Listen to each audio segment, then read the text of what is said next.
வணக்கம். அரசியல் ஆரம்பம் நிகழ்ச்சியில் உங்களை சந்திப்பதில் மகிழ்ச்சி. கடந்த 4.5 ஆண்டுகளில் பாஜகவின் தலைமை பொறுப்புக்கு திரு அமித்ஷாவும் திரு மோடியும் சொந்தக்காரர்களாக இருக்கிறார்கள். இந்த 4 வருடங்களில் பாஜக பல பிரம்மாண்டமான வெற்றிகளை சந்தித்திருக்கிறது.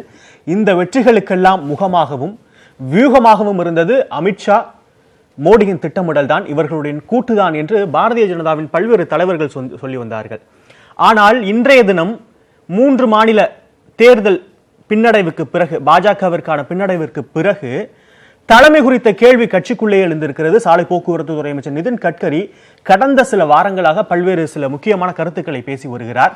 தேர்தல் தோல்விக்கு தலைமைதான் பொறுப்பேற்க வேண்டும் என்பதுதான் அதன் சாராம்சம். ஏன் திடீரென்று கட்சிக்குள் இந்த கலக குரல்? மோடி அமித்ஷாவின் தலைமை கசக்க தொடங்கி விட்டதா, அல்லது பல பிரம்மாண்டமான வெற்றிகளை ருசித்தவர்களை இந்த 3 மாநில தேர்தல் தோல்வியை வைத்து எடை போட்டு விட முடியுமா? பேசலாம். நம்முடன் பாஜகவிலிருந்து திரு அரசகுமார், பத்திரிகையாளர் திரு லலின், உங்கள் இருவரையும் நிகழ்ச்சிக்கு வரவேற்கிறேன். திரு அரசகுமார், நீங்களே தொடங்கி வைக்கலாம் நிகழ்ச்சியை. மோடி அமித்ஷாவோட தலைமை இப்ப கசக்க தொடங்கிருச்சோ? அதாவது உங்க கேள்வியே தப்பு. என்னன்னு கேட்டீங்கன்னா, 4.5 ஆண்டுகள் அமித்ஷாவும் மோடியும் தலைமை பொறுப்பை வைத்துக் கொண்டிருக்கிறார்கள் அப்படிங்கிற தப்பு. 4.5 ஆண்டுகள் அல்ல, எத்தனை ஆண்டுகள் வந்தாலும் பாஜக வெற்றிக்கு அயராது உழைத்திட்ட பாடுபட்ட எங்களுடைய தேசிய தலைவர் திரு அமித்ஷா அவர்களையும், எங்களுடைய உலக ஓட்டுகிற உத்தம நாயகனாக இருக்கிற நரேந்திர மோடி அவர்களையும் ஒருபோதும் பாஜக தொண்டர்கள் விட்டு கொடுக்க மாட்டார்கள். அடுத்து சொன்னீங்க, எத்தனை வருடங்கள் வந்தாலும் அவங்க தான். எத்தனை வருடங்கள் வந்தாலும் பாஜக தலைமை மாறவே மாறாது. இல்ல தலைமை மாறாதுன்னு சொல்ல வரலங்க. இப்ப எத்தனை பிரதமர்கள் வந்தாலும் வாஜ்பாய் பேசப்படுகிற பிரதமராக இருக்கிறார். அதுபோல இந்திய அரசியல் வரலாற்றில் பேசப்படுவராக திரு நரேந்திர மோடி அவர்களும், பாஜக வரலாற்றில் பேசப்படுவராக திரு அமித்ஷா அவர்களும் ஜொலிப்பார்கள் சொல்றேன். வரலாற்றில் பேசப்படுவர்களாக அத்வானியும் இருந்திருக்கிறார், வாஜ்பாய் இருந்திருக்கிறார். ஆனா இந்த தேர்தல் சமீபத்தில் நீங்க அடைஞ்ச வெற்றிகள் இருக்குல்ல, அதுக்கு எங்கேயுமே அத்வானி தான் காரணம், வாஜ்பாய் தான் காரணம்னு சொல்லவே இல்லை. அது அமித்ஷா மோடி மட்டும் தான் காரணம். பாஜக பொறுத்த வரைக்கும் என்னன்னா, ஒரு ஜனநாயக கட்சி. யார் தலைமை பொறுப்பில் இருக்கிறார்களோ அவர்களை வெற்றிக்கு உரிமை கொண்டாடி விட்டாலே ஒவ்வொரு தொண்டனையும் பாராட்டியதை போல பொருள். அதுல பாஜக என்கிற போது அத்வானியும் இருக்கிறார், வாஜ்பாயும் இருக்கிறார். பாஜகவை விட்டு பிரித்து பார்க்க முடியாதவர்களை. ஆகவே தலைமை பொறுப்பு, தலைமையில் இருப்பவர்கள் சிறந்து பயனடித்துக் கொண்டிருக்கிறார்கள், உழைத்துக் கொண்டிருக்கிறார்கள், வெற்றியை நோக்கி அவர்களுடைய இலக்கு சென்று கொண்டிருக்கிறது என்றாலே வாஜ்பாயும் அத்வானியும் உள்ளே வந்து விடுகிறார்கள். தேர்தல் தோல்விக்கும் நீங்க அவங்க பொறுப்பேற்கணும், அமித்ஷாவும் மோடியும் பொறுப்பேற்கணும். எந்த தேர்தலை நீங்க தோல்விங்கிறீங்க? தேர்தல் பின்னடைவு, 3 மாநில தேர்தல் பின்னடைவுக்கு. கரெக்ட்.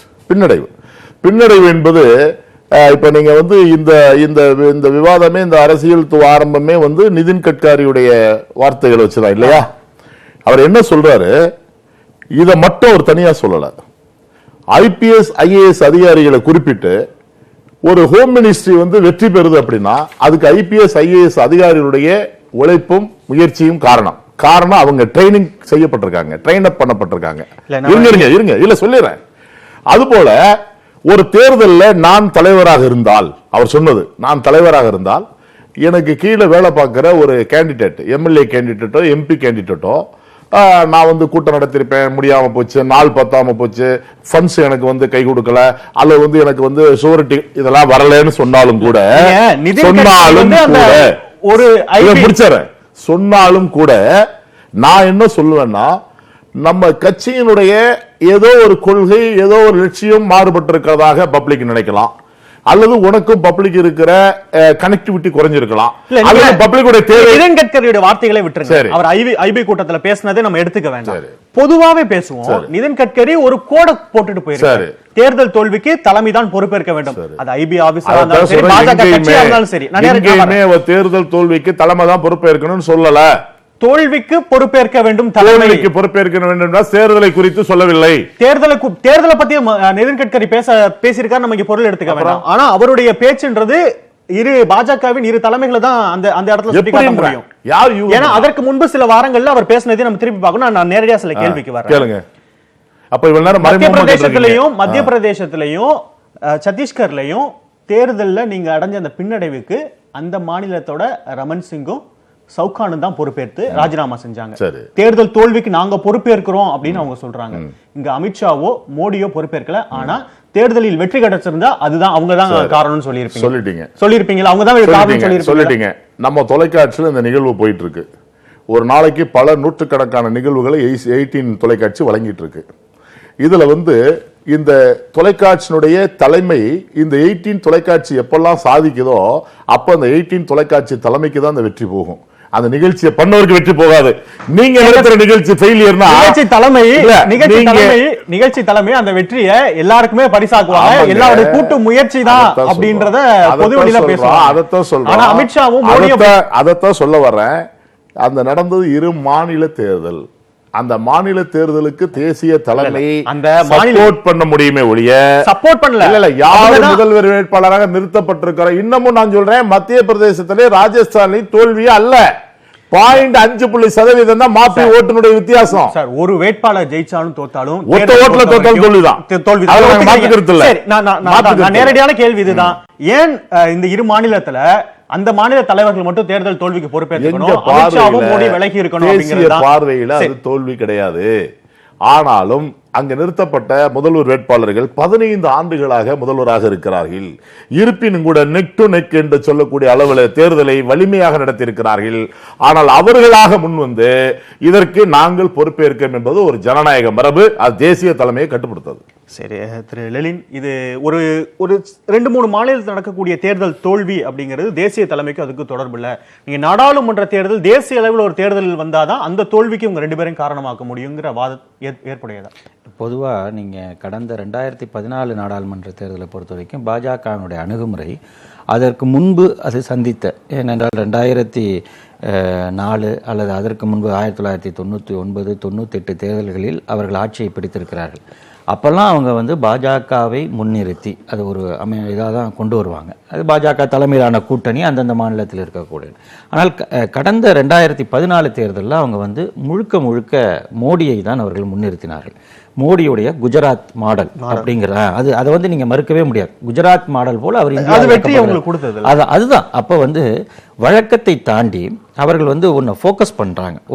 ஒரு நபரை பாஜகவுக்கு வழக்கமாக இல்லாத ஒரு தன்மை அதுல இருக்கு, அல்லது மாறுபட்ட தன்மை, வழக்கத்திலிருந்து மாறுபட்ட தன்மை, காலந்தோறும் மாறுறதுதான் கட்சிகளோட நிலை.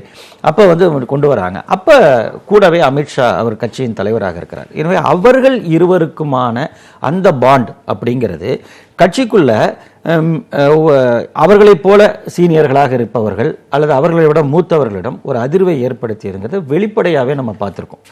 அது யஷ்வந்த் சின்ஹாலிருந்து அருண் ஷோரியிலிருந்து எல்லாருமே அதை வெளிப்படையாகவே தங்களுடைய அதிருப்திகளை வெளிப்படுத்தி இருக்கிறார்கள்.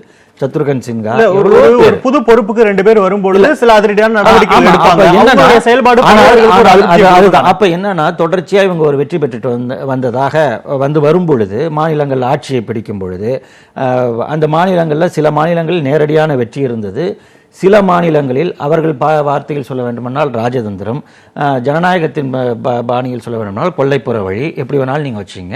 அது மாதிரி எப்படியோ ஆட்சியை பிடிச்சிக்கிட்டே வந்தாங்க. அப்போ என்ன பண்ணாலும் இவங்க ஜெயிச்சிட்டு இருக்காங்கங்கும் பொழுது எப்பொழுதுமே அப்போ அதிருப்தி குரல்கள் கொஞ்சம் மட்டுப்பட்டிருக்கும், அல்லது அந்த குரல்களுக்கு மதிப்பு இருக்காது. இதுதான் அரசியலில் யாருமே ஒருத்தங்க வெற்றி பெற்று கொண்டு இருக்கும் பொழுது அந்த குரலுக்கு மதிப்பு இருக்காது. ஆனால் கர்நாடகாவில் அது முதல்ல ஒரு செட்பேக் வந்துச்சு. அவசரமாக பதவியேற்று பெரும்பான்மையை நிரூபிக்க முடியாமல் நம்பிக்கை வாக்கெடுப்புக்கு முன்பாக ராஜினாமா செய்யக்கூடிய ஒரு சூழல் முதல்ல அங்கே ஏற்பட்டுச்சு. அடுத்ததாக இந்த 3 மாநில சட்டமன்ற தேர்தல் என்பது பாஜகவுக்கு பின்னடைவு என்பதை விட நீங்கள் மோடிக்கு தலைமையிலான அல்லது அமித்ஷா தலைமையிலான பாஜகவுக்கு எதிராக இந்தியாவில் யாருமே இல்லை, குறிப்பாக காங்கிரஸ் இல்லாத இந்தியா அப்படிங்கறத அவங்க முன்வைத்த பொழுது அந்த 3 மாநிலங்களிலும் காங்கிரஸ் ஆட்சியை பிடிக்குது. சரி, இப்ப நீங்க காங்கிரஸுக்கு எதிராக யாரும் பாஜக இந்த 2 தலைமைகளுக்கு எதிராக யாரும் இல்லைன்னு குறிப்பிட்டீங்களா? இப்ப ஒரு எதிர்குரல் கிளம்பி இருக்கு நீங்க உணர்றீங்க? ஆமா, அதுதான் அதனுடைய அதிருப்தி குரல் அப்பையிலிருந்து வருது. அந்த அங்கெங்கே வரும், ஒவ்வொரு கட்சியிலும் இருக்கும். அதுவும் பாஜக மாதிரி எல்லாரும் பங்கெடுக்கக்கூடிய அந்த அதாவது தலைமை மாற்றங்கள் ஏற்படக்கூடிய கட்சி. அந்த பாஜகவுக்கு நமக்கு தெரிஞ்ச எத்தனையோ தலைவர்கள் சுழற்சி முறையில் வந்திருக்காங்க. எனவே அப்படி வரக்கூடிய ஒரு கட்சியில அதிருப்தி குரல் எளிதாக வரும். ஆனால் வெற்றி என்கின்ற நிலையில் அமித்ஷா மோடி உடைய அந்த கூட்டணிங்கிறது தொடர்ச்சியாக வெற்றி பெற்று வந்தது அப்படிங்கிறப்ப அந்த குரல்களுக்கு மதிப்பில்லை. ஆனால் இப்ப அந்த குரல் வரும் பொழுது இதுதான் காரணமா இருக்குமா அப்படிங்கிறது கவனிக்கப்படுது. அப்ப நீங்க நேரடியாக சொல்லும் பொழுது தலைவராக இருந்தால் எளிதா நம்ம எடுத்துக்க முடியாது. அந்த கட்கரியோட குரலா ஆழமா தான் பார்க்க வேண்டிய தேவை நிச்சயமா இருக்கு, நிச்சயமா இருக்கு. திரு அரசகுமாரி, நீங்க ஆரம்பத்துல குறிப்பிட்டீங்க கட்கரி அவரு ஒரு கூட்டத்துல பேசின வேற ஒரு நோக்கத்துக்காக பேசப்பட்ட பேச்சுன்னு. ஆனா பத்திரிகையாளரோட பார்வையில இருந்து அதை எளிதால பார்க்க முடியாது. ஏன்னா பாஜக நீங்க சொன்னீங்க ஜனநாயக பூர்வமான கட்சி, தலைமை மாற்றம்ன்றது ஆண்டுக்கு 3-4 ஆண்டுக்கு நடந்துகிட்டு இருக்கும். ஒரு தலைவர்ன்றது 2 முறை அவர் பதவி வகிக்கலாம். இப்ப அமித்ஷாவோட பதவி காலம் ஜனவரியோட முடிய போகுது. 2 வருஷம், அவர் 2 முறை அவரோட டென்யூர் முடிய போகுது. இப்ப ஒரு சமிக்கை உருவாயிருக்கு, ஒரு குரல் கிளம்பி இருக்கு.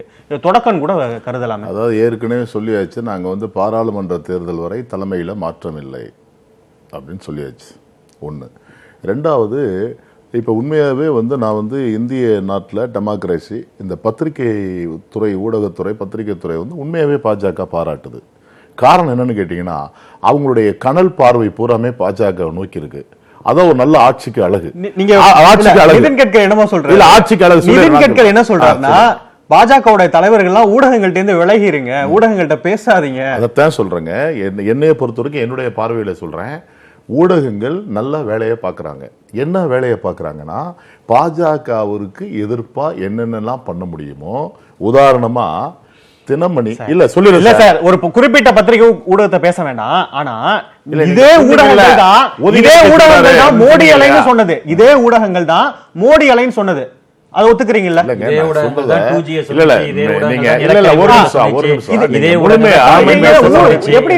சொல்ல வரேன்னு கேட்டுட்டீங்கன்னா பரவாயில்ல. அதாவது ஏன் சொல்ல வரேன்னு கேட்டுட்டு நான் என்னோட நேரடியான கேள்வி ஊடகத்தை நம்ம நாங்க பத்திரிகை குறை சொன்ன மாதிரி ஆயிரும். விளக்கத்தை எக்ஸ்பிளனேஷன் கேட்டுங்க, ஒரு செகண்ட் கேளுங்க. ஒரு செகண்ட் கேட்டுட்டு சொன்னீங்கன்னா இன்னும் சேர்த்து கேட்பீங்க. காவேரி விவகாரத்துல IPL போராட்டம் வரைக்கும் நீங்க வெளிப்படுத்தினீங்க. ஆனா அந்த ஆணையம் அமைக்கப்பட்ட அந்த ஆணையத்துடைய செயல்பாட பாராட்டல யாருமே. ஒண்ணு, 5 லட்சம் ரூபாய் ஹெல்த் கேர் கொடுத்திருக்காரு பிரைம் மினிஸ்டர்.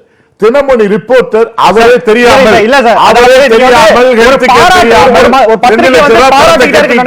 கேள்விப்பட்ட ஒரு ஊடகம் பிரச்சனையை பேசணுமா பாராட்டிட்டே இருக்கணும் நினைக்கிறேன். பாஜக தலைமைக்கு வரேன். அங்க இருக்கக்கூடிய சிக்கலை நான் பேசுறேன். இன்னும் நீங்க பாராளுமன்ற தேர்தல் வரைக்கும் தலைமை மாற்றம் இல்லைன்னு சொல்லிட்டீங்க. அது நடக்கிறதுக்கான சூழல் இல்லதான். ஆனா தொடக்கி வச்சிட்டாரு நிதின் கட்கரி, தொடக்கி வச்சிட்டாரு. அதத்தான் சொல்றேங்க. அப்ப நீங்க இந்த தேர்தல் இல்ல இது ஒரு ஜனநாயக இனி நீங்க கர்நாடகத்தில் இருந்து இப்ப நடந்து முடிந்த 3 மாநில தேர்தல் வரைக்கும் அடுத்து பாராளுமன்ற தேர்தல் வருது. மோடி அமித்ஷாவால இந்த வெற்றியை பாராளுமன்ற தேர்தல் வரைக்கும் கொண்டு வர முடியாதுன்னு மூத்த தலைவர்கள் நம்ப ஆரம்பிச்சிட்டாங்க. நாங்க சொல்லிட்டோமே 10 ஆண்டுகள் தொண்டர்கள் சொல்றோம். மூத்த தலைவர்னா நீங்க யஸ்வந்த் சிங்காவையும் யஸ்வந்த் சிங்காவை 2 பேர்த்த வச்சு அருண் சோரி இவங்களை வச்சு சொல்ல முடியாது. இல்ல சொல்ல கேளுங்க. கட்கரி சொல்லல சார், அதத்தான் சொல்ல வரேன். கட்கரி என்ன சொன்னாரு? கட்கரி 3 முறை பேசியிருக்காரு. நான் இது ஒரு கட்கரியோட ஒரு பேச்சு நீங்க குறிப்பிட்ட ஐபி கூட்டத்துல குறிப்பிட்ட நீங்க கருத்து சொல்ல விட்டா மட்டும்தான் நான் சொல்ல முடியும்.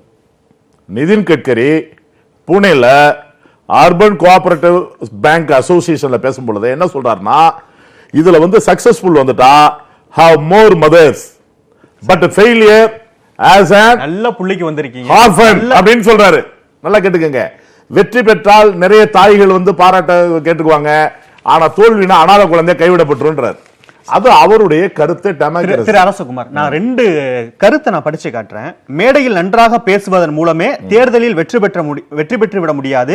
நீங்கள் பேச்சில் வித்வானாக இருக்கலாம், ஆனால் அதற்காக மக்கள் உங்களுக்கு வாக்களிக்க மாட்டார்கள். தன்னம்பிக்கைக்கும் அகந்தைக்கும் வேறுபாடு இருக்கிறது. அகந்தையை விலக்கி நம்பிக்கையோடு இருக்க வேண்டும். இந்த கருத்து மம்தா சொல்ற மாதிரியும் இருக்கு, ராகுல் சொல்ற மாதிரியும் இருக்கு, MK ஸ்டாலின் சொல்ற மாதிரியும் இருக்கு, லெலின் சொல்ற மாதிரி இருக்கு. MK ஸ்டாலின், மம்தா, ராகுல் சொல்லும் பொழுது கருத்தினுடைய பொருள் மாறுது. லெலின் சொல்லும் போது பத்திரிகையாளர் கருத்தா ஏத்துக்கிறோம். ஆனா நிதின் கட்கரி சொல்றது எங்களை போன்ற தொண்டர்களுக்கு சொல்லுகிறார். நீங்கள் மேடைகளை பேச்சாளராக இருந்து கொண்டு நீங்கள் புளோர்ல போய் வேலை பார்க்காமல் விட்டுவிட்டால் தலைமை எல்லாமே தலைமைங்க. நாட் ஓன்லி அமித்ஷா, எங்களுடைய தமிழிசை தலைமை, நம்ம எடியூரப்பா தலைமைனா எல்லாமே தலைமை. ஒரு தலைமை தேர்தலை எல்லா தலைமையும் தான் குறிக்குதுன்னு எடுத்துக்கவா? எல்லா தலைமையும் தான் அது வந்து பாஜகவின் எல்லா தலைமையும் தோல்விகள் வராமல் இருப்பதற்கு ஒரு ஆலோசனை என்று எடுத்துக்கொள்வோமே. அதையா நீங்க வந்து மோடியை ஏன் குறிக்கிறான்னு சொல்றீங்க, அமித்ஷா ஏன் குறிக்கிறான்னு சொல்றீங்க? இதுக்கு முன்ன அப்படிப்பட்ட ஆலோசனை நம்ம பொதுவா எப்படி இதுக்கு முன்னாடி சொல்றாரு அவர் சொல்றாரு, நான் கொஞ்சமா அங்க எங்க பிட்டு பிட்டா பேசுறது இவங்க கட் பண்ணி இவங்க வச்சுக்கிட்டு இத பண்றாங்க அப்படின்னு அவர் தெளிவா ட்விட்டர்ல சொல்லியிருக்காரு. 3 முறை ஒரு தலைவர் ஒரு கருத்தை பேசுறாருன்னா அதுக்கு பின்னாடி பல அரசியல் நகர்வுகள் இருக்கும். அதை வந்து ஏதோ ஒரு தலைவர் தவிர்த்து இருக்கலாம். முதல் முறையாக பேசும்பொழுது அது அந்த கருத்து சர்ச்சையாகும் பொழுதே அடுத்தடுத்த முறைகளில் தவிர்த்து இருக்க முடியும். ஒரு தலைவர்கள் வழக்கம் அப்படிதான் செய்வாங்க. உங்க பார்வையில வந்தா கூட பாஜக ஜனநாயக கட்சி, யார் என்ன வேண்டுமானாலும் கருத்து தெரிவிக்கலாம். இதைத்தான் தெரிவிக்கணும், இதைத்தான் பேசணுங்கிற அவசியம் இல்லை. எல்லாமே பரிசீலனைக்குரியது. நிதின் கட்காரி அவர்கள் சொன்னதை எங்களை போன்றவர்கள் ஆலோசனையாக எடுத்துக்கொள்கிறோம்.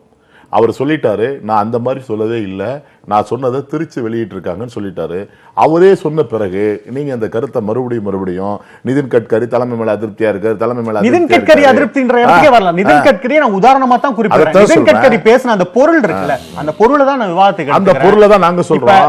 அந்த பொருளை தான் நீங்க ஜனநாயக பூர்வமான கட்சின்னு சொல்றீங்க. 2019 களப்பணி ஆற்றுறதுக்கு எங்களை தயார்படுத்திட்டு இருக்காரு சார். நீங்க மேடையில பேசினா போதும் அப்படின்னு நினைச்சிட்டு இருக்காதீங்க, இறங்கி வேலை பாருங்கிறார். சரி, திரு லலின், மோடி அமித்ஷாவுடைய இந்த கூட்டணி, இந்த இரட்டை கூட்டணி இருக்கு பாத்தீங்களா, இது வந்து பல இடங்கள்ல தேர்தல் வெற்றியை பரிகாச்சிருக்கு. நான் ஆரம்பத்தில் குறிப்பிட்டது போல வடகிழக்கு மாநிலங்கள்லையும் அவங்க வெற்றி அடைஞ்சிருக்காங்க. இந்த 3 தேர்தல் பின்னடைவை மட்டுமே வச்சு இப்ப எழக்கூடிய இந்த கருத்தெல்லாம் தலைமையை மாற்றணும், தலைமை இப்ப இந்த தலைமை தேவையில்லை, இப்படிப்பட்ட ஒரு சித்திரத்தை வந்து உருவாக்கிடுச்சுன்னு சொல்ல முடியுமா? இல்லை, முழுமையாக உருவாக்கிடுச்சுங்கிறது இல்லைன்னா கூட அதுக்கான ஒரு முனைப்பு தெரியுது அப்படிங்கிறத நான் பார்க்குறேன். இது வந்து 3 மாநில சட்டமன்ற தேர்தல் மட்டுமல்ல, 3 மாநில சட்டமன்ற தேர்தலின் முக்கியத்துவம் என்பது எந்த காங்கிரஸ் இல்லாத இந்தியாவை உருவாக்க வேண்டும் என்று நினைத்தார்களோ அந்த காங்கிரஸ் ஆட்சியை பிடிச்சிருச்சுங்கிறது தான் இங்கே பிரச்சனை. வேற கட்சிகள் வந்திருந்தா கூட அந்த ஒரு அங்கே இருக்கிற ஒரு மாநில கட்சி வந்திருக்கு அப்படின்னா கூட இல்லை. இதில் வந்து சத்தீஸ்கரில் வந்து தோல்வி தான், மற்றதை கூட பின்னடைவுங்கிற வார்த்தையை நீங்கள் பயன்படுத்திக்கலாம். ராஜஸ்தான் ஒவ்வொரு முறையும் ஆட்சி மாறும், மத்திய பிரதேசத்தில் வந்து பர்சன்டேஜ் ஆஃப் ஓட்டு எங்களுக்கு அதிகம் ஆனால் சீட்டு அவங்களுக்கு அதிகம்லாம் நீங்கள் சொல்லிக்கலாம்.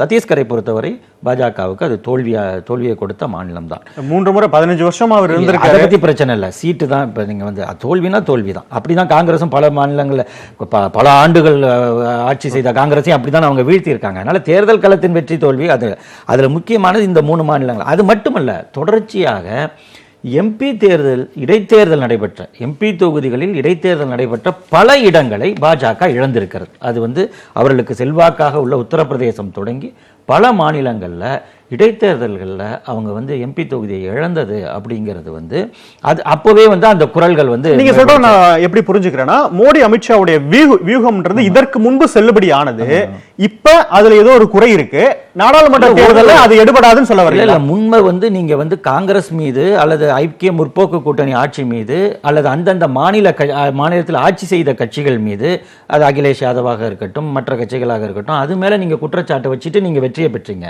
இப்ப 4 ஆண்டு காலமாக நீங்கள் ஆட்சி செய்யும் பொழுது உங்கள் மீதான மதிப்பீடு தான் தேர்தல் முடிவுகளாக வெளிப்படுகிறது.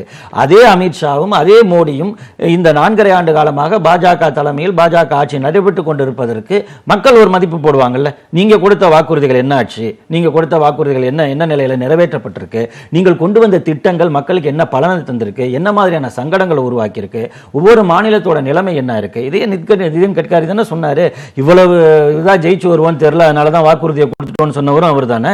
எனவே இந்த மாதிரியான ஒரு மதிப்பீடு தான் தேர்தல் முடிவுகளாக மாறுகிறது. அப்ப ஒரு கட்டத்தில் வெற்றி பெற்றுக் கொண்டு வந்த மோடி அமித்ஷா கூட்டணி என்பது எம்பி தொகுதி இடைத்தேர்தல்களிலும் இந்த 3 மாநில தேர்தல்களிலும் அது பெற்றுக்கொள்ளக்கூடிய பின்னடைவு தோல்வி என்பது ஒரு கட்சிக்குள்ள இருக்கக்கூடிய மாற்று சிந்தனையை வெளிப்படுத்துது. கட்சிக்குள்ள இருக்கக்கூடிய மாற்று சிந்தனையை வெளிப்படுத்துது. இந்த மாற்று சிந்தனை மாற்றமா மாறுமா அப்படிங்கிறது வந்து நாடாளுமன்ற தேர்தல் வரைக்கும் அதுக்கான வாய்ப்பு இல்லைன்னு சொல்றாங்க. நாடாளுமன்ற தேர்தலுக்கு எப்படியும் எனக்கு தெரிந்து மோடியை தவிர்த்து விட்டு தேர்தலை கொண்டு வர மாட்டார்கள். தேர்தல் முடிவுகளுக்கு பிறகு வரக்கூடிய சீட்டுகளின் எண்ணிக்கையை பொறுத்து அது எப்படி அப்படிங்கறத அப்பதான் முடிவு பண்ணுவாங்க. இது நம்ம தேசிய பார்வையிலிருந்து இது தமிழ்நாட்டுக்கு நகர்த்திட்டு வந்து தமிழ்நாட்டோட பார்வையிலிருந்து பார்க்க முடியுமே, பார்க்கலாம்னு நினைக்கிறேன். மோடி அமித்ஷாவுடைய வெற்றி அப்படின்னா அது வட மாநிலங்கள்ல நிறைய இடங்கள்ல இருந்தது. தென்னகத்தை பொறுத்த வரைக்கும் அவங்க பெரிய அளவில் ஒரு வெற்றியை கொடுக்கல. நான் தேர்தல் வெற்றிக்கே போல தமிழ்நாட்டில் ஒரு கூட்டணியை கூட இன்னும் உறுதிப்படுத்த முடியாத ஒரு இடத்துல இருக்காங்க. இதெல்லாமே தான் ஒரு பார்வையா பார்க்க முடியும். ஒரு தலைமையா நீங்க கொண்டாடுறீங்க, பல வெற்றிகளுக்கு அவங்க தான் காரணம்னு சொல்றீங்க, வியூகங்களுக்கு காரணம்னு சொல்றீங்க. மோடி அமித்ஷாவுடைய வியூகம் தமிழ்நாட்டுல கூட்டணியாவும் மாறல, இல்ல மற்ற வடிவங்கள்லயும் எடுபடாம போச்சு அப்படிங்கிறது தான் ஒரு பொதுவான பார்வையா. அதாவது நிறைகுடம் தழும்பாது. நாங்க எப்படி கூட்டணி அமைக்கணும், யாரோட கூட்டணி அமைக்கணும், தேர்தல் எப்படி சந்திக்கணும்னு ஆல்ரெடி திட்டமிட்டுட்டோம். எங்களுடைய திட்டப்பாடுகள்ல, எங்களுடைய கொள்கையில நாங்க திமுக காங்கிரஸ் கூட்டணியில தெரியுது. சரி, பாஜக அப்படிப்பட்ட ஒரு விஷயமே தெரியல. அது ஏன் வெளியே நீங்க தனியாவும் நீங்க வந்து வெளிப்படையாவும் சொல்ல மாட்டீங்க. இல்ல, வெளியே தெரியணும்னு அவசியம் இப்ப என்ன இருக்கு? தேர்தலில் யாரோடைய கூட்டணிங்கிறது எங்க கட்சி எடுக்கிற முடிவு. எங்க கட்சியினுடைய தேசிய மாநாடு 12ஆம் தேதி 13ஆம் தேதி 11 12ஆம் தேதி டெல்லியில் நடக்குது. தேசிய மாநாட்டுக்கு பிறகு அறிவிப்பாங்க. அதுக்கு முன்னாடி அந்த வேலைகளில் எங்களுடைய தலைவர்கள் ஈடுபட்டிருக்காங்க. எல்லாத்தையும் ஒவ்வொரு ஸ்டேஜா வெளியே சொல்லணுங்கிற அவசியம் நெசசிட்டி இல்லை. கூட்டணி முடிவு வடிவம் பெற்ற பிறகுதான் வெளியே சொல்ல முடியும். இப்ப காங்கிரஸும் திமுகவும் சேர்ந்துட்டாங்கன்னு ஜெயிச்சிட்டாங்கன்னு நான் நேரடியாக ஏன் அதை கேட்டேன்னா, கடந்த முறை அமித்ஷா நீங்க எல்லாத்தையுமே நேரடியாக கேட்டு இருக்கீங்க. அமித்ஷா கடந்த முறை, நான் இன்னும் அதை நேரடியாக கேட்கறேன், எளிமையா கேட்கிறேன். கடந்த முறை அமித்ஷா வந்திருக்கும் போது கூட்டணி இறுதி தருணத்துல இருக்கு, இன்னும் கொஞ்ச நாள்ல தெரிஞ்சிரும் அப்படின்னு தேர்தலுக்கான அச்சாரத்தை போட்டு போனாங்க. அந்த புள்ளியில தான் கேக்குறேன், இன்னும் உங்களுடைய நட்போட்டத்துக்கு யாருமே இல்லையே சார் இப்ப வரைக்கும்? உங்களுக்கு எப்படி தெரியும்? அதனாலதான் அமித்ஷாவோட தமிழ்நாட்டோட பொறுத்து கேக்குறேன். இல்ல அமித்ஷா வந்து பலமான கூட்டணியை தமிழ்நாட்டில் அமைப்போம்னு சொன்னார். எதிர்காலத்தில் பலமான கூட்டணியை தமிழ்நாட்டில் அமைப்போம்னு சொன்னாரு. அந்த கூட்டணி அமைக்கிறதுக்கான வேலைகள் 100 நாள்ல தேர்தல். ஆமா, இருக்கட்டும் சார். உங்க 10 நாளுக்குள்ள கன்ஃபார்ம் பண்ணுவோம் சார். நாங்க நாமினேஷன் தாக்கல் பண்றதுக்கு முன்னாடி, வேட்புமனு தாக்கலுக்கு முன்னாடி நாங்க அறிவிப்போம் சார். ஏன்னா நாங்க வந்து புதுசா போய் உருவாக்கி, கட்சிகளை உருவாக்கி, ஆட்களை உருவாக்கி கேன்வாஸ் பண்ண. ஏன் நான் சொல்றேன்னா, கடந்த முறை மக்கள் நல கூட்டணியா, அதற்கு முன்பு நாடாளுமன்ற தேர்தலில் இருந்த பல கட்சிகள்லாம் உங்க கூட இருந்தவங்க தான். இப்ப அவங்க வந்து அணி மாறி வேற ஒரு இடங்களுக்கு போயிருக்காங்க. இப்ப அவங்க எல்லாம் மீண்டும் உங்ககிட்ட வந்துருவாங்க அப்படின்னு நீங்க நம்புறீங்க? இல்ல, அதாவது எங்கள்கிட்ட வருவாங்க வரமாட்டாங்க அந்த ஆர்வத்துக்கு நாங்க இல்லை. தேர்தல்ங்கிறது, நான் என்னை பொறுத்த வரைக்கும் தேர்தல்ங்கிறது ஒரு சந்தர்ப்ப சூழ்நிலையை பொறுத்து உருவாக்கப்படுகிற ஒரு நிலைப்பாடு. தமிழ்நாட்டில் இன்னைக்கு காங்கிரஸ் திமுக ஒரு அணியை உருவாக்குது அப்படின்னா, அதுக்கு ஈக்குவலான, அதுக்கு தகுதியான, அதுக்கு சமமான, அதை விட பலமான அணியை உருவாக்குது பாஜகவுடைய கொள்கை. அப்படி உருவாக்க வேண்டிய ஒரு இடத்துல தான் கடந்த முறை அமித்ஷாவோட பேச்சு இருந்தது. ஆனா அதோட பலன் அமித்ஷா வந்து கிட்டத்தட்ட 2 மாதங்களை கடந்துருச்சு. நம்ம ரிசல்ட் அதையும் பார்க்கல. நிறைவு கருத்தை எடுத்துக்கிறேன்.